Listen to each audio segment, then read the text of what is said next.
Welcome, guys. My name is Andrew, and this is the Medellin Buzz. Today, I'm here with AK of AK Joel's Colombia. And we are going to be taking on the top 10 questions from our YouTube channels. Yeah. 5 for mine and 5 for yours. Today is going to be some great info because you've picked the most asked questions and I've picked the most useful questions. Are the Coffee Triangle cities safe? What about female safety? Want to start knowing how to rent an apartment and what type of credit do we need to get a car? So why go somewhere where you need to watch your back 24/7? It's not worth it.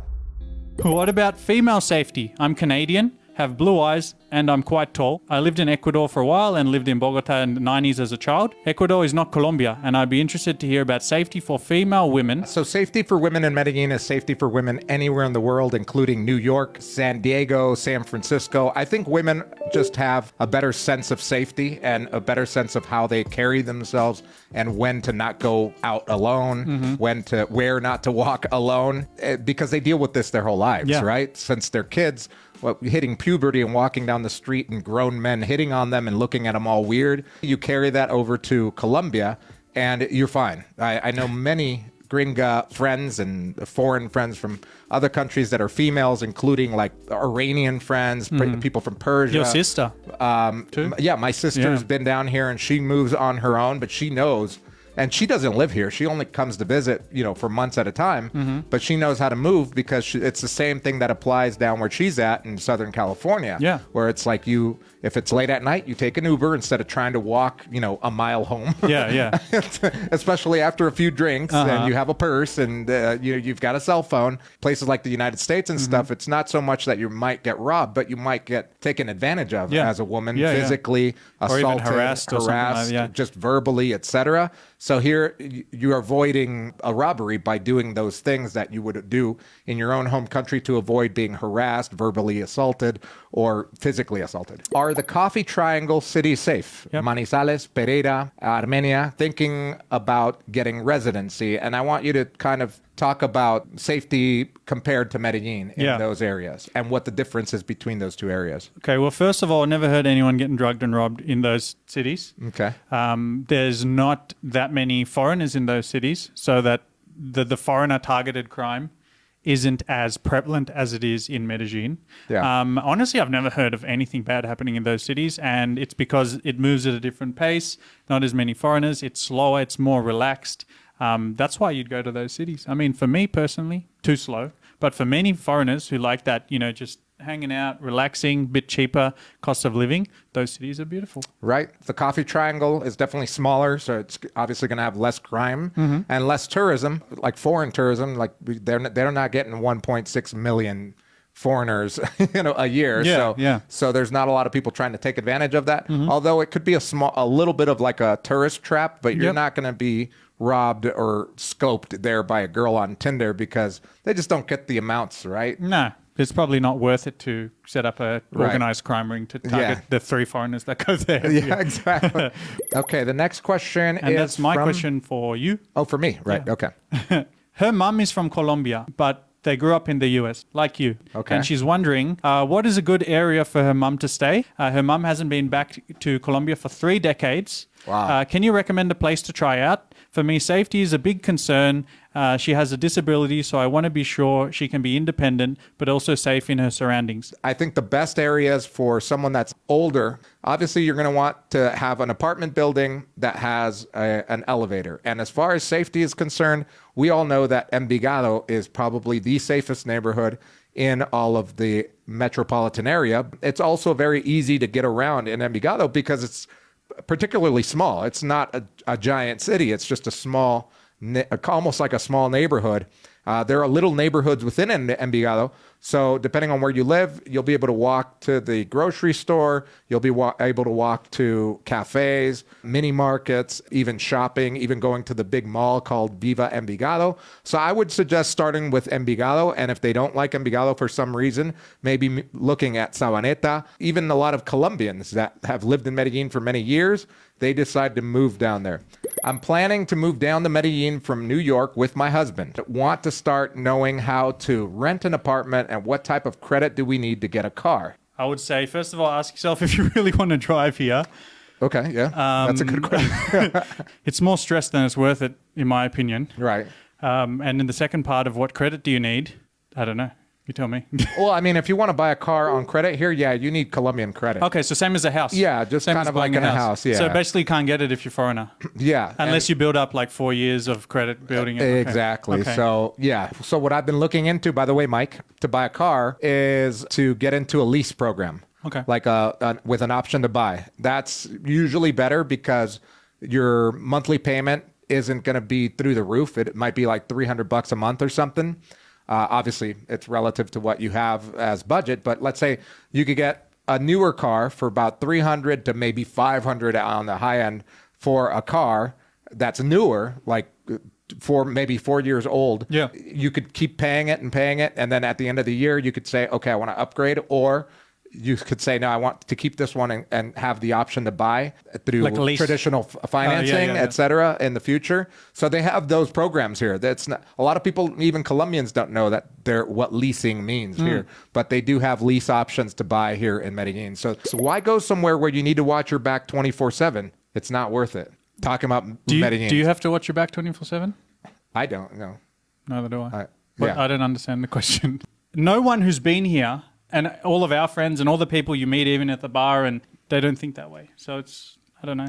What to say. More than that. I mean, I agree with that. It's just a matter of if you've never been here, or let's say maybe that person has been here and they were just paranoid the whole time. I agree. It's not worth it. Don't come here. If you're going to be I would hate to be anywhere where I have to constantly be looking over my shoulder because I'm afraid. Yeah. Right? You shouldn't come here. You shouldn't be here. Just go.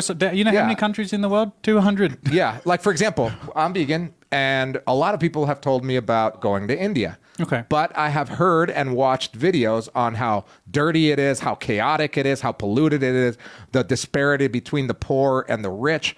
I'll never go to India. Yeah. That's not something I want to experience. You don't have. No one's forcing you to go there. Exactly. So it's like, I have to go because I'm vegan. Yeah. Or I have to go to Medellin because these people are loving their city and they have a great time there. Yeah. Nobody's holding a gun to your head. Yeah, we don't care. Somebody might if you come, though. That's true. What do you need to rent a car? Can you just use your US driver's license? Or you need an international driver's license? You need a Colombian driver's license? As far as I know it, you could do it just with a US driver's license for a limited amount of time and a passport. That's as far as I know. Okay. Do you know anything else? No, I thought the same thing. Yeah. It's just most countries that I've been to, and I think Colombia included, you just use your driver's license unless you become like a long-term citizen, and then you need to get a Colombian license or international. Yeah, because we rented a car one time, and my friend rented it. He's Canadian. He had a Canadian driver's license.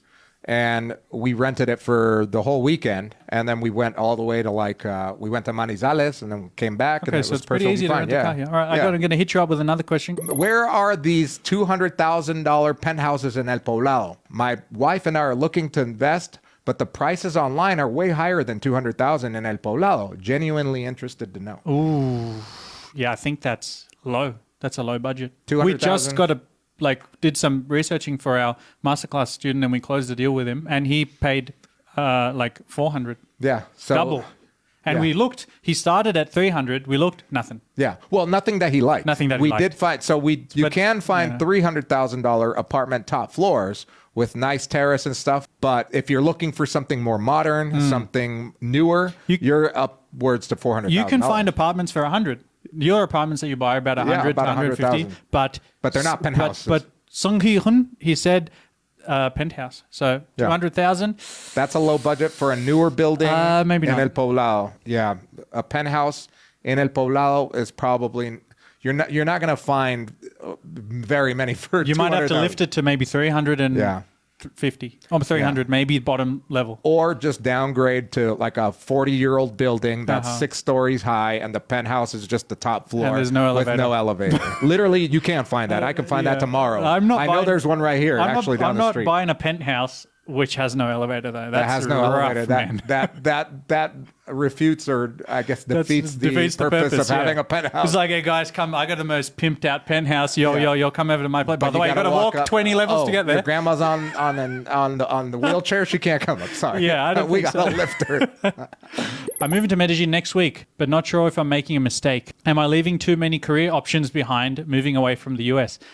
Great question. I feel like many people who have seen our videos and look, these guys are living a great life over there in Medellin. I want to do that too. Yeah. But oh man, I got this promotion coming up. I'm going to be making good money. I got the apartment. I got the car and blah, blah, blah. I would say up to you, man. I'm not here to guide you on making big decisions in your life. I personally was 6 figures, had the nice car, great apartment in the best part of Melbourne, but it wasn't making me happy. I felt very trapped in that life. Every week was the same thing over and over and over. I'd only get a few weeks of holiday to go and do what I actually enjoyed. And for me, that was traveling, meeting new people, living in different parts of the world. Yeah. So for me, I was completely trapped and I felt I was wasting my life away and I didn't want to live like that anymore. So I quit, I left, and now live here and I love it. Before I got deported, I was working full-time at a law firm doing marketing for them. Maybe I would have done really well, and maybe I would have started a company that did marketing for law firms and maybe become a multimillionaire. Okay. Who knows? Yeah. I mean, an entrepreneur is an entrepreneur anywhere in the world, really. If you've got that mentality, you've got that self-starter personality, then you're going to make it happen anywhere in the world. I would even say if you think you're making a mistake, then you should probably hold horses. Or don't burn all the bridges. Maybe try and make it a bit of a softer transition. Like I recommend to a lot of people that consult with me, I say, ask your business, hey, can I go for 3 months and work there? Don't just be like me and say, I quit, sold everything, ciao, see you later. Right. Because if you realize you make a mistake, 3 months later, you got nothing to go back to. That could be problematic. That could be a mistake, yeah. Where do you get involved in groups? So for someone who's coming here and they want to find groups of people with common interests, how would they go about doing that, Andrew? The easiest way is to look up the MDE community you just Google it. MDE community, you'll find a link tree or actually a website that has all the links to the WhatsApp groups that have been formed and that have a lot of members in them. And there are a ton of groups. Depending on your interests, there are hiking groups, there are biking groups, there are chess groups, board game groups, sports groups, entrepreneur groups, single mom, foreigner group, etc. There's so many different groups in there that you're going to find something that you are going to like, and you're going to join it, and you introduce yourself and let them know, hey, I'm not in the city right now, but I would love to connect when I get there. In the meantime, can anybody answer this, that, or the other? Yeah. People love to engage like that, so I highly recommend doing that. How could I avoid looking like a tourist? I'm European, I'm 6'1", blonde hair, blue eyes. I think at that point, that's a great question. There's nothing he can do. He's going to look like a tourist for sure. Do the reverse Michael Jackson. Okay. He went white. Can you go dark? Yeah, you can go Latino. Yeah, you could go pigment on augmentations. So maybe he could dress like a Colombian? Well, I mean, I think, dressing more with something that fits with what culturally people wear here. Yeah. Jeans are like the biggest fashion. So if you don't want to stick out like a sore thumb, wear jeans, t-shirt, tennis shoes. And I found another interesting... No fanny pack. And the fanny pack's a real gringo identifier. Dead giveaway. Subscribe and like if you've enjoyed this. And then if you're more motivated to move to Medellin and, join our awesome community of expats and professionals, then book a call with us and then we can talk to you about the Medellin Masterclass to see if it's a right fit for you. And then we'll go from there, yeah? Yeah.